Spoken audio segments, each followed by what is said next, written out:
এক বুজুর্গ একদা একটি কবরস্থানের পাশ দিয়ে যাচ্ছিলেন। তিনি কবরবাসীদের কথা স্মরণ করে কিছু সূরা পাঠ করলেন এবং তাদের আত্মার শান্তির জন্য ইসালে সোয়াব করলেন। সেদিন রাতে তিনি এক বিস্ময়কর স্বপ্ন দেখলেন কবরস্থানের সব মৃত ব্যক্তি এক জায়গায় জড়ো হয়ে আছেন। হঠাৎ আকাশ থেকে এক ব্যক্তি একটি বড় নূরের পুঁটলি নিয়ে নিচে নামলেন। পুঁটলিটি রাখা মাত্রই সব মৃত ব্যক্তিরা হাহাকার করে সেদিকে দৌড়ে গেলেন, যেমন ক্ষুধার্ত মানুষ খাবারের দিকে ছুটে যায়। প্রত্যেকেই সেখান থেকে নিজের ভাগ নেওয়ার জন্য চেষ্টা করছে। কিন্তু বুজুর্গ লক্ষ্য করলেন একজন বৃদ্ধ লোক একপাশে খুব শান্ত হয়ে বসে আছেন। তিনি অন্যদের মতো সেই পুঁটলির দিকে দৌড়াদৌড়ি করছেন না। বুজুর্গ কৌতূহলী হয়ে বৃদ্ধ লোকটিকে জিজ্ঞাসা করলেন, সবাই নিজের ভাগের জন্য দৌড়াচ্ছে, আপনি কেন বসে আছেন? আপনার কি সওয়াবের প্রয়োজন নেই?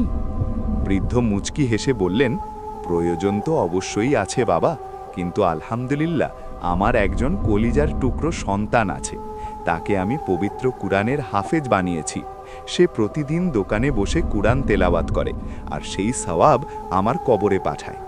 তার পাঠানো সওয়াবের উপহারে আমার কবর এতই আলোকিত যে অন্যের ভাগের উপর আমার আশা করতে হয় না।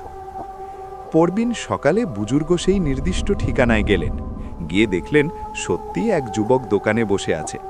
যখনই কোনো ক্রেতা থাকছে না, সে অমনি পবিত্র কুরআন তেলাওয়াত শুরু করে দিচ্ছে।